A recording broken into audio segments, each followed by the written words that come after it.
We're just going to do a little bit of conversation amongst us first for a couple of minutes, and that will give you time to think of the questions you'd like to ask. So then we'll be coming out, and we've got a roving mic, so if you could wait for the microphone to be given to you, then everybody can hear your questions. So we're just going to talk a little bit about the themes that we see in the films. Some of us have seen them on computers before, not many of us have seen them on a big screen. So we just want to just talk a little bit about how what we saw in the film. So I'm going to start with Sarah. I just wanted to say that certain things really struck me, really resonated with me watching the films.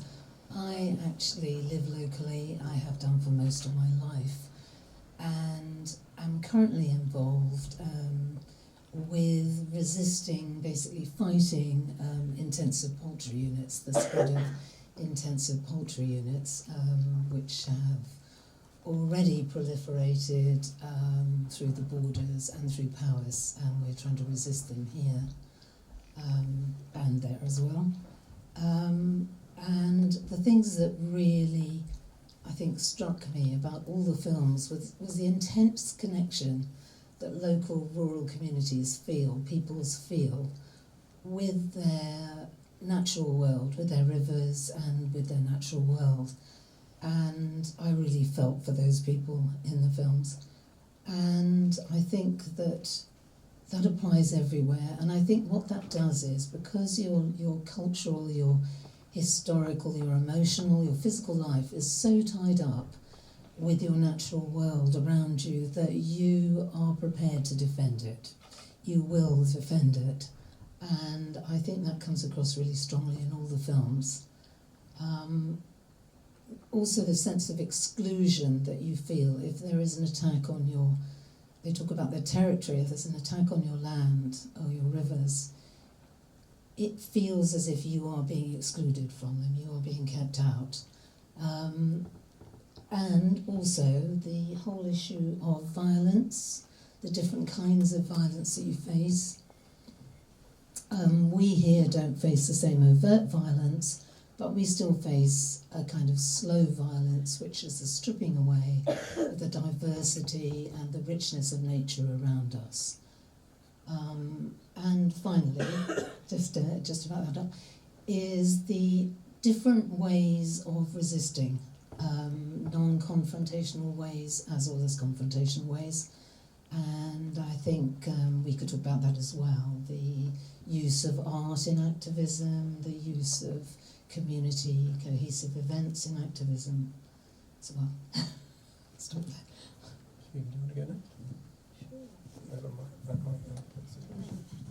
Yeah, I was struck by everybody's emotional connection to water and land, and like you say, here we don't have the overt violences, because I think a lot of our land was privatised in the 16th century, so we don't have maybe as daily rituals in some other places as they do, but yeah, I've just felt the emotion, and I was moved by that.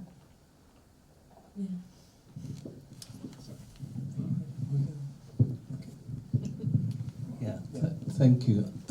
So my name is Marwan Darweish, and I'm connected to the film from Palestine. I'm really delighted to be here. It's so wonderful. I mean, to me, yes, it was really fantastic to see the connection. The first time I see all the films in one go. So to add, I mean, to me, it is a way of life. People have culture, they have a heritage, they have rootedness into their environment, their land, their connection to the water. And this external threat being manifested itself in different ways. Companies, capitalism, pollution, occupation, settler, colonialism. So there is a sort of a spectrum of type of violence.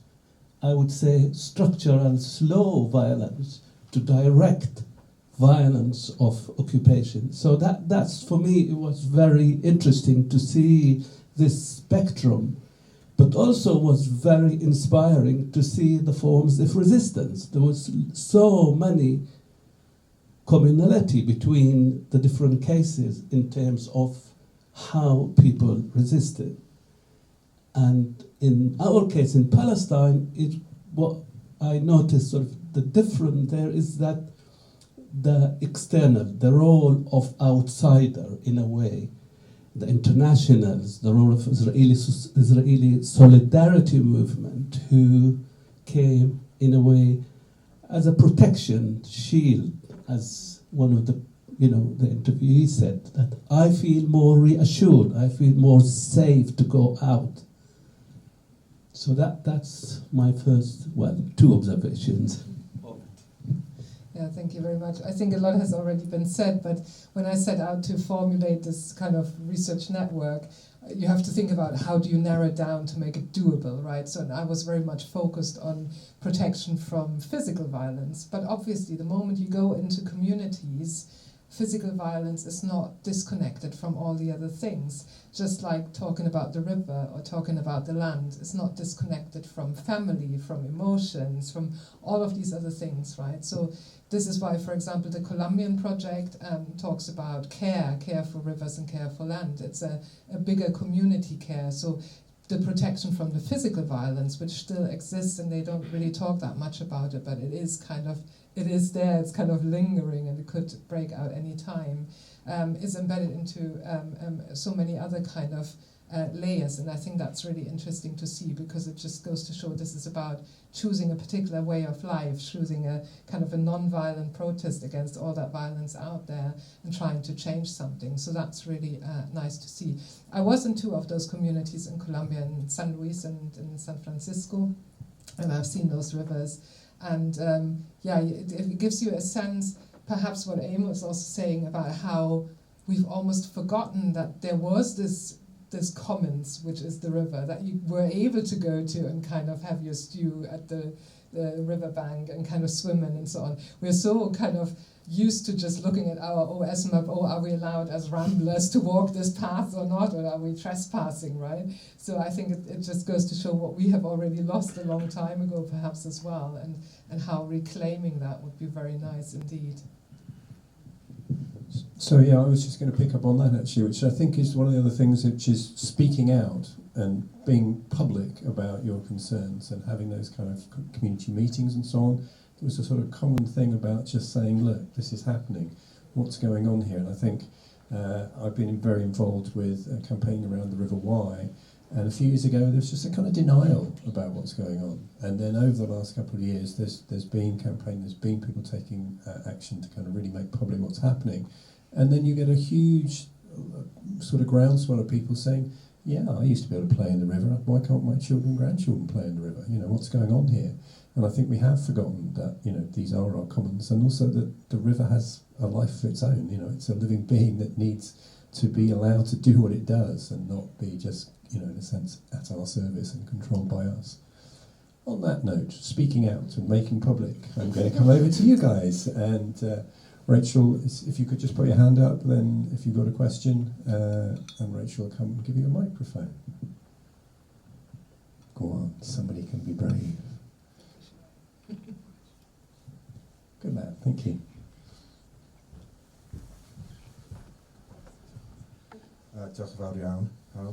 Can you say something a bit more about slow violence, please, within these environmental contexts, because that was a particularly useful idea. Well, I think it's basically the idea that you can have an event or something coming in from the outside that impacts negatively on the community.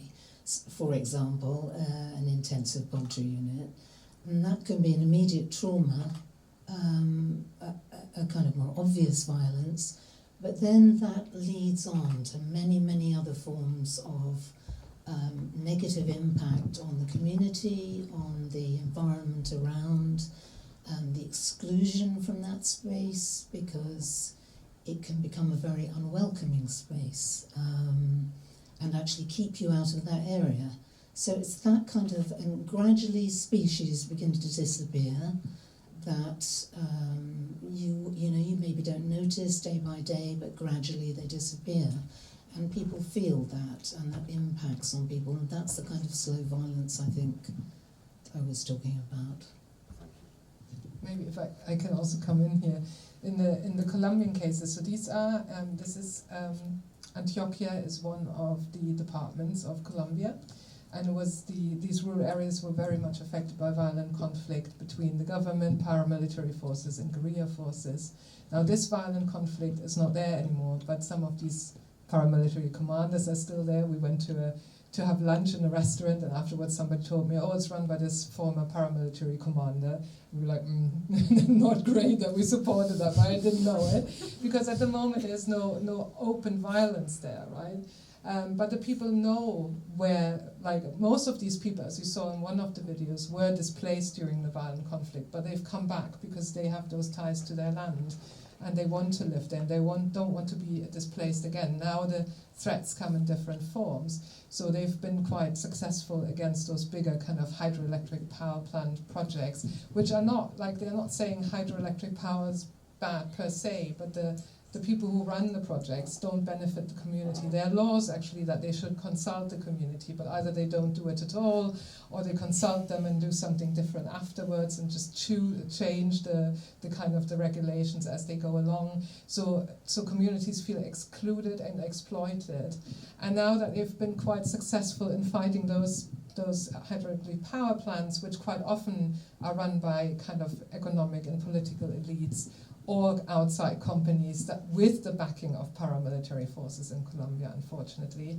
Now that this has gone away, new things come in, which they didn't know at first. This whole privatization for kind of tourism purposes, which just kind of forecloses the access to the river, is something quite new and something they had to come to grips with. And again, it's the same type of people who have money because they were the war profiteers, so to speak, who now buy these lands and close off the access to the water. So I think, yeah, it's almost like communities have to constantly be vigilant what else might come around the corner. And that's really terrible as well, isn't it? And I guess, yeah, I mean, obviously. Yeah, I mean, looking at the films also, I use, to give you an example at the slow sort of violence, you know, the contrast of the quantity of water.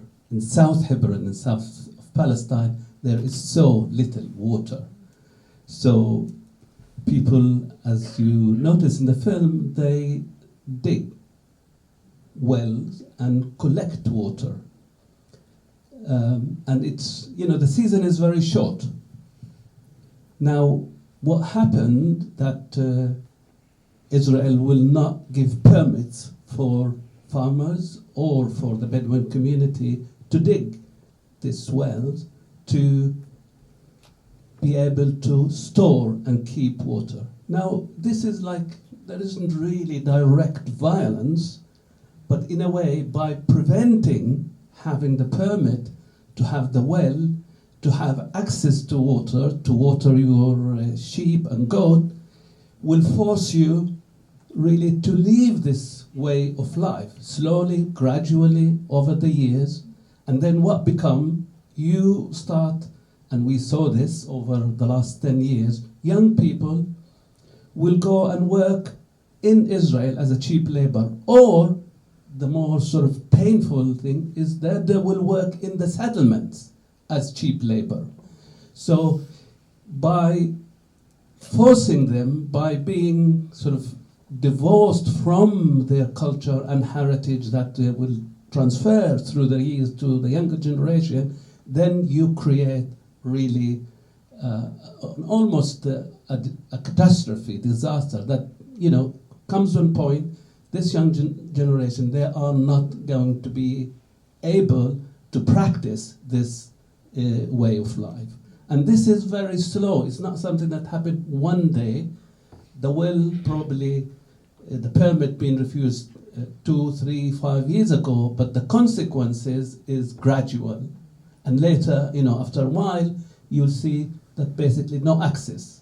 Then they will have no sheep, then they will have probably very little water to water the plants, and then you'll find yourself completely out of this way of life. I mean, this is nothing like what's going on in Palestine, but I mean, what you see on the river Wye is slow violence in the sense that the cumulative impact of what happens is what's not apparent. So, you know, one chicken shed, 40,000 chickens, yeah, you know, a little bit of manure, so on. And then we now got to the point where you've got 23 million chickens along the river and a pile of manure and a river that's dying. So you go from having a catch of, you know, 500, 600, 700 salmon in a season 30, 40 years ago to catching 4 salmon. And the prediction that, you know, the salmon on the Wye will become extinct. And that wasn't anything that anybody could have predicted 30 years ago when the first thing happened, but it's now over that period. And it becomes invisible, the kind of gradual accumulation of that. And people don't have the power to stop it. So, yeah, I think we're seeing that, in a sense, an assault on, you know, the natural world all around us. And it becomes invisible to us in many ways. It just becomes second nature. Sorry, bad pun. Another question.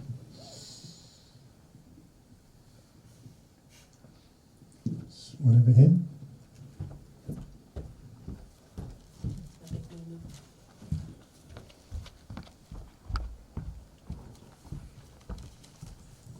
Hello.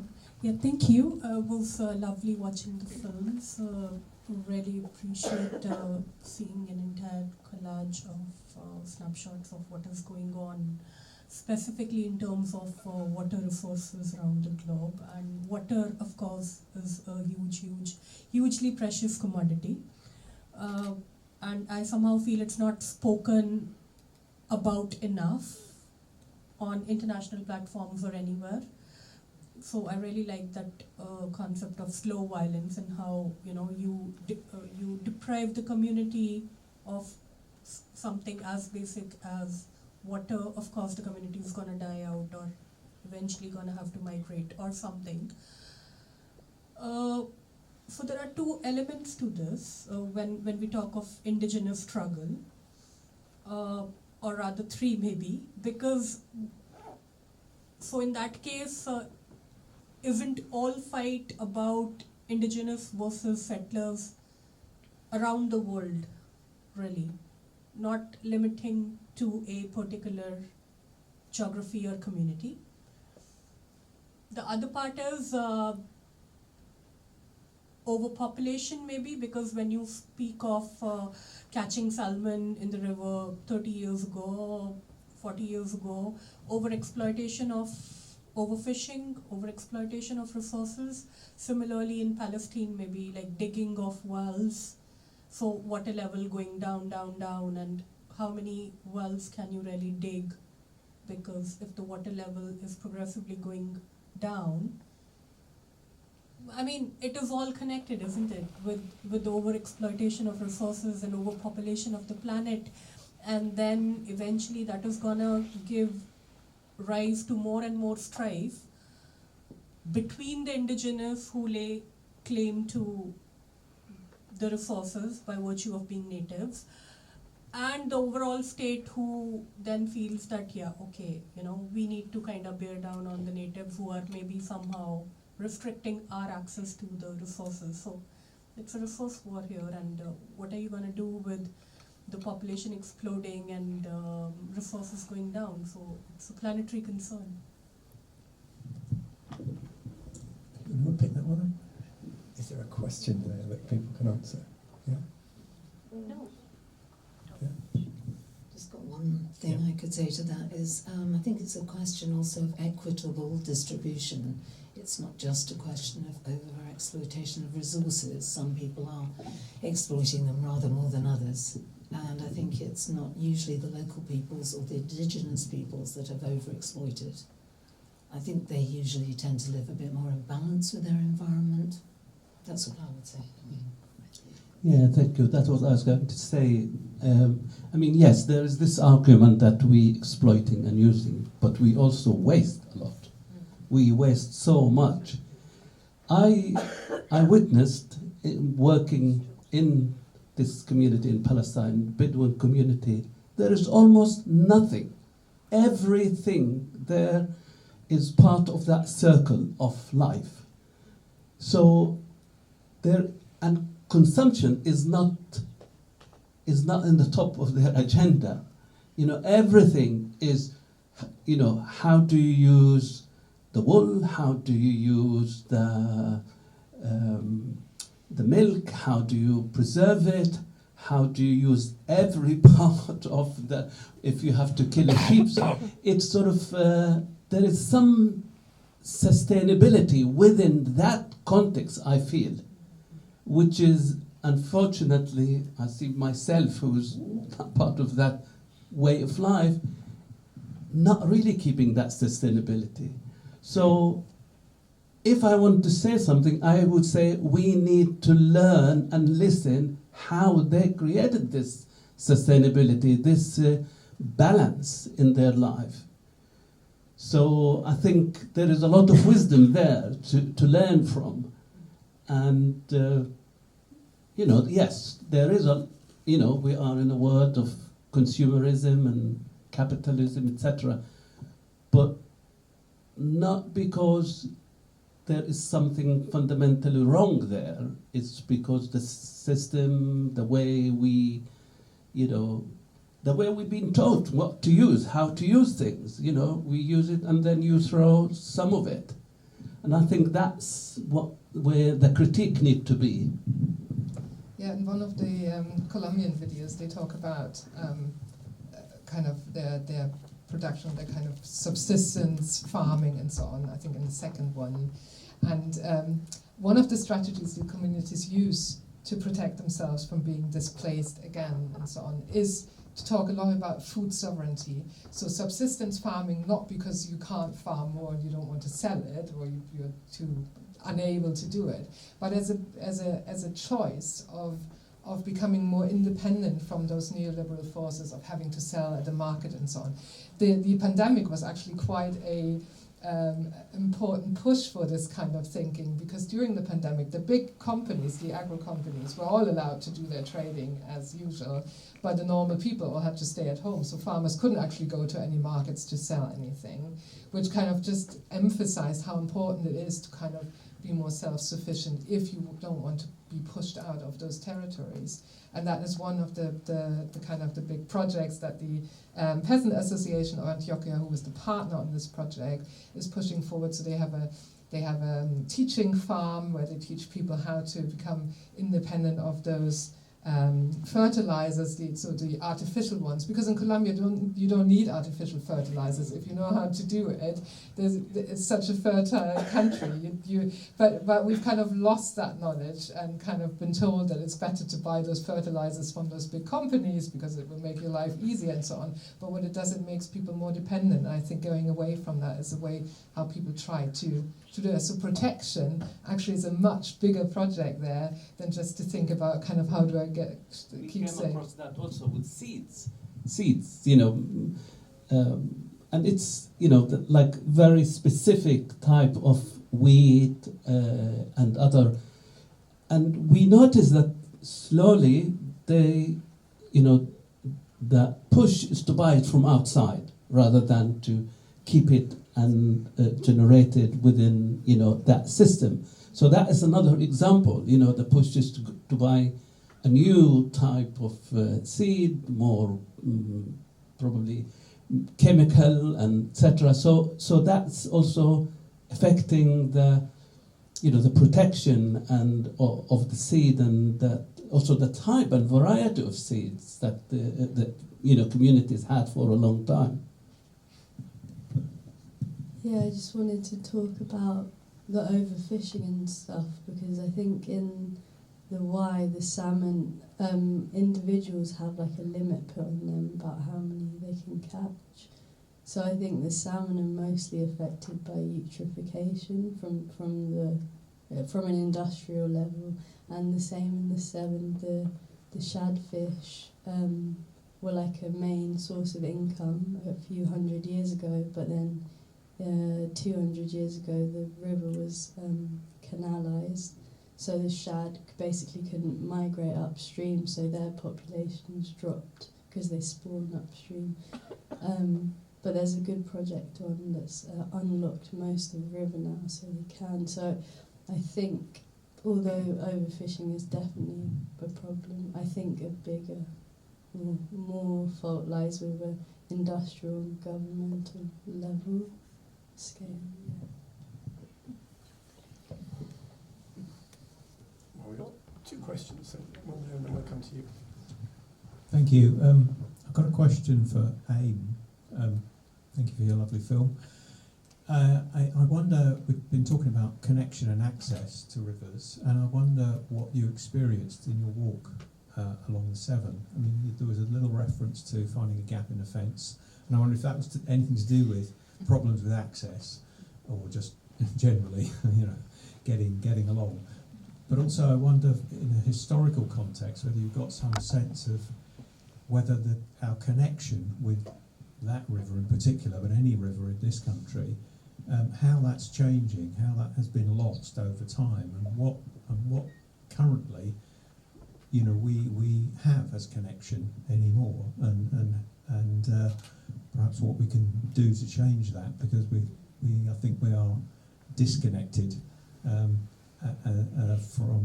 the river, from how we were historically. So I just wondered if you could reflect on those sort of feelings. Yeah, thanks. Walking the river, there's a kind of pathway that the ramblers have created called the Severn Way, and you're not always able to be on the river because of privatisation, and that all kind of started, like the plunder of the commons started in the 16th century. So it's kind of when Wordsworth was about walking rivers and writing about it. So what's that, like 700 years? No, 500 years. So, a long time ago. And so that was when I said about looking for a chink in the fence. I did get caught on like private land sometimes, because what you were saying about maps, I don't know how frequently they update them. So then sometimes you kind of get stuck, and I got like someone drove after me on a quad bike and was like, "You're on my land" and stuff. So yeah, it's a bit tricky, but people are usually nice about it. What can we do? That's such a good question. What can we do? I think we can use the land more where we can to kind of keep it and like prove that it's necessary and it's ours as well. But that's something I could think about. Do you have anything to say to them? Does anybody else have anything to say about what we could do about keeping the commons?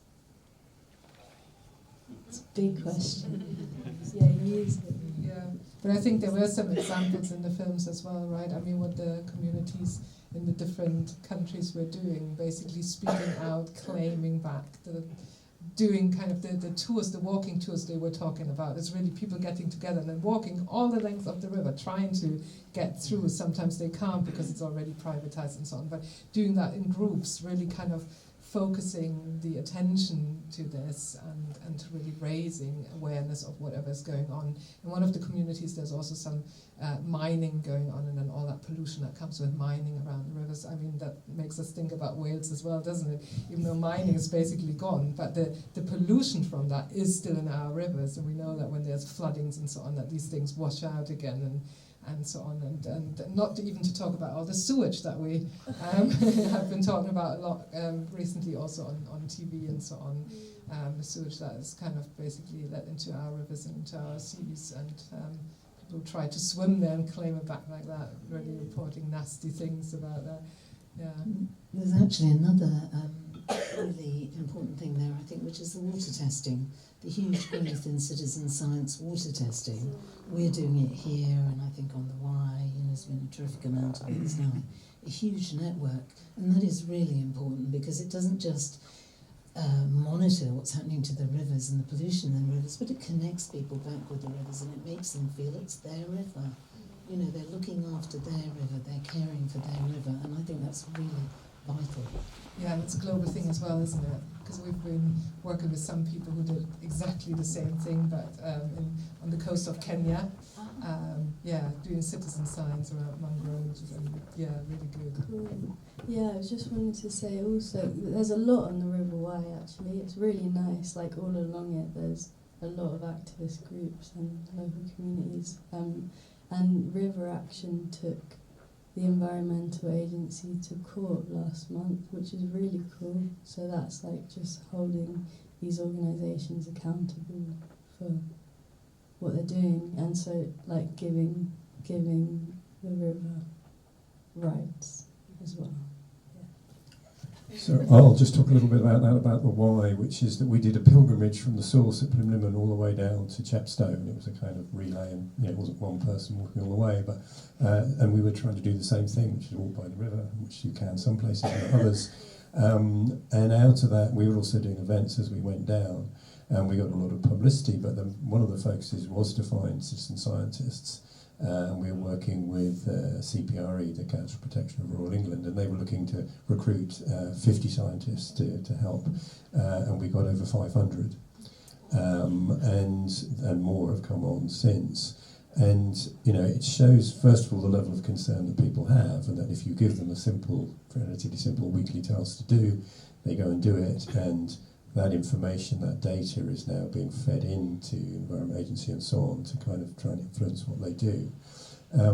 But also their role, the citizen science role, has sort of grown to be kind of river guardians, which was a phrase used in one of the films, that sense that, I get to know my patch, I see what's going on, and I can report what's happening and tell other people, if there's a pollution incident or whatever's going on. So I think there's a great kind of potential to tap into people's concern about the rivers. I think, people pay their bills, they don't really expect to see, the sewage flowing down the river. It's not the deal we made. We thought we were having people who were going to protect our rivers, and we've all been kind of sold something that's not happening. And so there's a big pushback.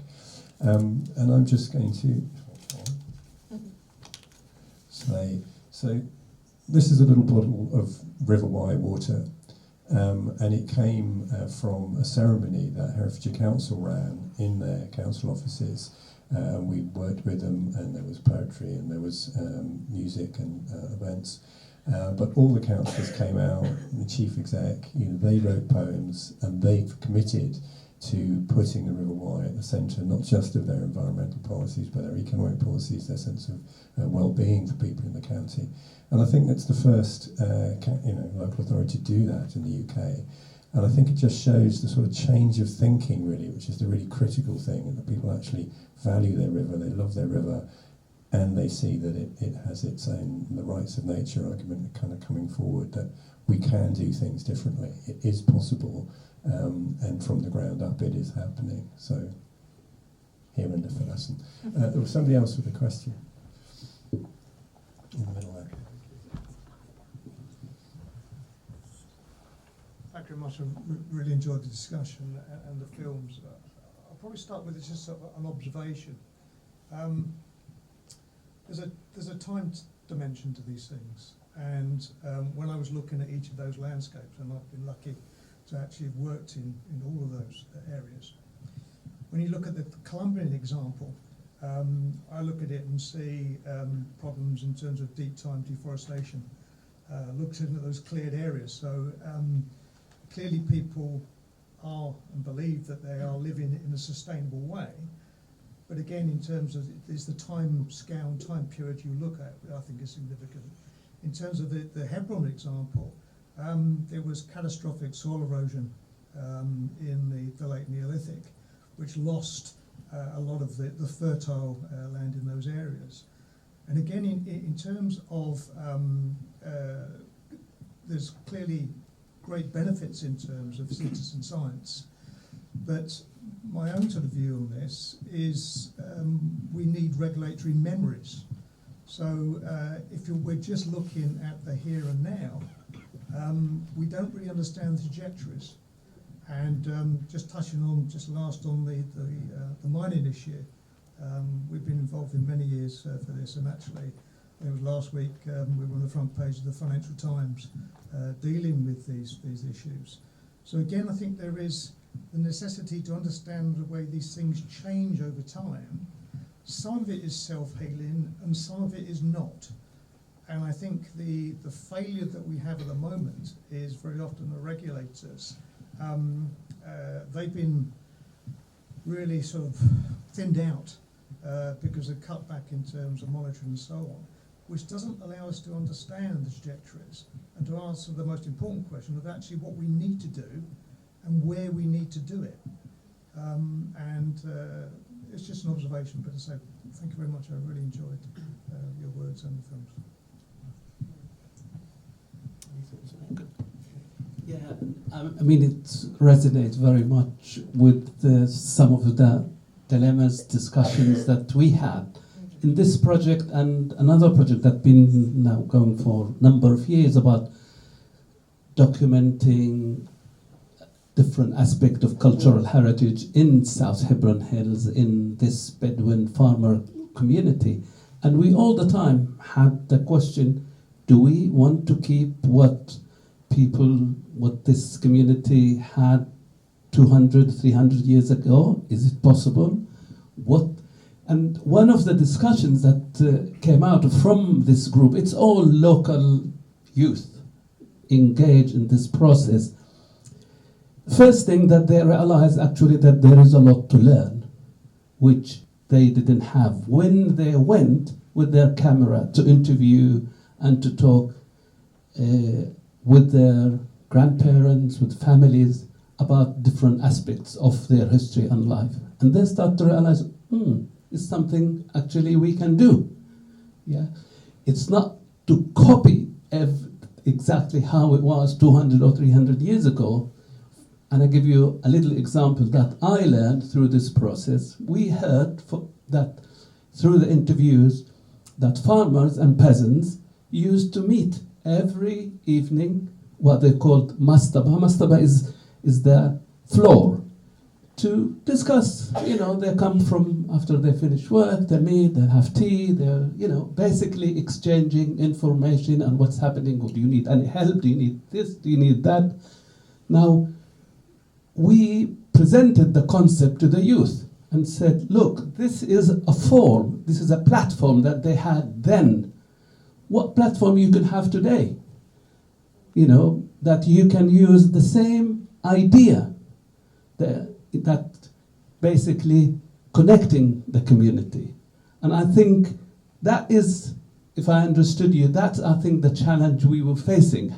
That, we have young generation, they don't want, they're all with mobile phones, smart this, smart that. They don't want, obviously, to live or be exactly what their grandparents. Until now, some of these communities still live in caves.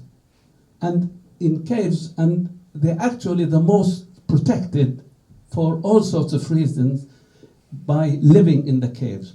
Now, you will ask the young generation, would you like to live in caves? No. So, and that was sort of, all the time we were bouncing these ideas, is not exactly copying, but bringing the values that this heritage can actually manifest itself in today in 2024 for young Palestinians in South Hebron Hill. So that, I think, it's, and it's something you can do through community engagement, but through giving the opportunity to value what they have, because for a long time they didn't, because they didn't have that exposure to what they had.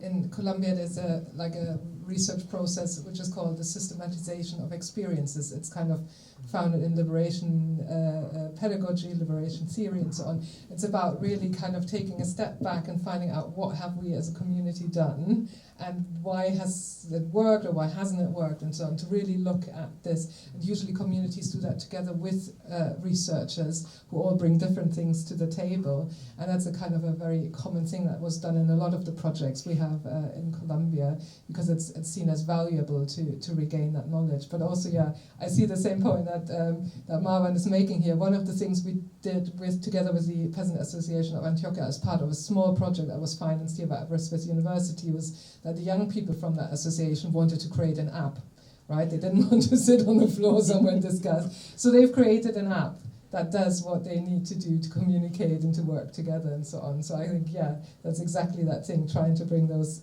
old ideas but into some new form that works for them.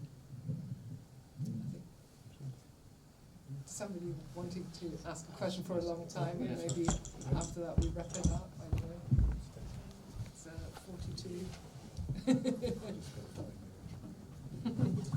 Hi, yes, I just wanted to kind of really emphasise what you were saying about networks and how I think that really kind of underlies one of the main solutions that we have. So in terms of as small groups in a local area, working the land together or using the river together, but also sharing the knowledge about how to live sustainably so that then we don't get sucked into capitalism and abusive ways of being with nature. But another kind of network that is really important, I think, is having international solidarity between everybody who's trying to do their own thing. And I think part of that international solidarity that I think we're trying to build in Aberystwyth as well is with Palestine. And I think we've also got to be mindful of what we can do here and how we can help. And part of that is to acknowledge the complicity that the Welsh Government has in not just a slow violence, but an actual inherent genocide that's going on at the moment. And we who are living here, we can ask the university to divest from companies which are making bombs and which are in construction companies which are building on Palestinian land, and we can ask our ministers to ask the arms companies that are in Wales, Elbit and Teledyne, to stop producing these weapons. And so we can then have a wider power when we join up these networks of solidarity, and then hopefully work together to really form these strong peaceful networks.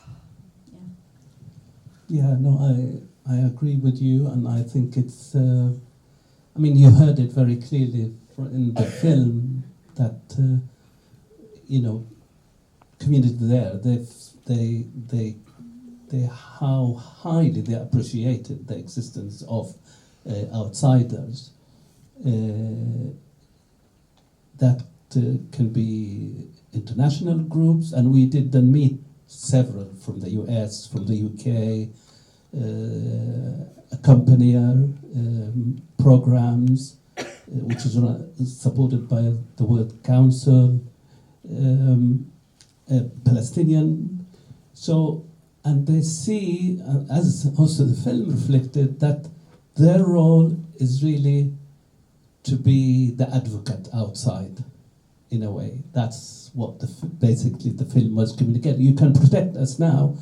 During COVID, we felt the gap. When people couldn't come, the community itself has to find all the resources to resist. They cannot really stop the violence and the occupation. That we are clear about it. What they can do, they can build, the people who come from outside, that movement to exercise leverage for all the examples that you gave. But that also what I think beyond just Palestine create international solidarity as we can see from the film, the connections. So, and I think that's, and in fact what we're seeing at the moment internationally in relation to Palestine is not just Palestine. I think if I would want to reflect on the huge movement, solidarity demonstration that we see every week in and out. In London, I participated in 9 or 10 demonstrations, more than 200 to 1 million. I was asking myself, is it really all to do with Palestine? So all these people come every week? Yes, to some extent there is a feeling of injustice, but also there is a feeling that this is, as citizens, we haven't nobody listening to us, not our government, not the US government, not the European government, and I think that's creating sort of a gap between the people and top level sort of decision and government, and which is creating the frustration and the anger in the street. You know, can't you do something about it? You know, I mean, people would be saying, how much more do we need to do to call for a ceasefire, for example? So thank you for raising that. But I also see how that internationally sort of connected in a bigger sort of macro level. Sorry. Okay. I was just going to quickly add to that. I know it's not about Palestine, but that locally we've learned the importance of networking with other groups that are fighting water pollution, and it's really massively adding to the impact, I think, because it increases everybody's voices. I think they said on one of the films, didn't they, something about we put our voices together and they're stronger. And I think that definitely applies, and I think we've learned that very much here too. Yeah, no, I think I would say the local is global. Yeah. And the global is local in that sense. And we have to look at it this way to be able to make the change. You know, and not just feeling, oh, what can I do as an individual, as a citizen? Okay, I think that's a good note. Oh, right, you've got a question.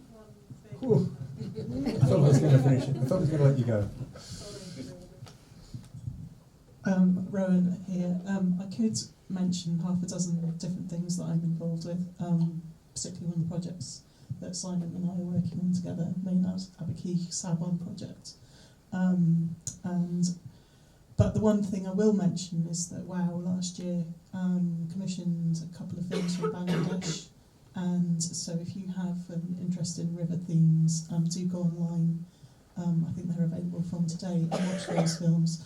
We have one called Dr which is about a village whose life centres around a creek up in the hills, and the water cycle's really being disrupted through extraction, the impact of tourism. There are all these parallels, really, that we can see with the landscape change that's happened here in our landscape. And the other film is called Latika, which is about a family who used to subsist, at least, through fishing with otters. And because of the effects of climate change, invasive species, which are a legacy of British colonial times, etc., etc., the father has to go further and further away to try and catch fish in order to pay the children's school fees, and they're left with this devastating choice of, does he spend months and months away, or do they sell the otters in order to pay the fees? And they're both beautiful, slow-moving, observational documentaries, but I think the themes, the commonality of the themes, is really strong there, so I recommend those to you. Thanks. Okay, so just to wrap up, to say that there is a launch of the exhibition out in the foyer in about 10 minutes, and you're very welcome to join us. It's all part of the networking and talking and communicating internationally and locally. There's drinks and nibbles. If it convinces anyone, they are for free, and you're very welcome to join. And we've also got another session on Sunday afternoon of films from Creating Safer Space, so do join us then. Thank you for taking part in the conversation, discussion, and thanks to all our panel.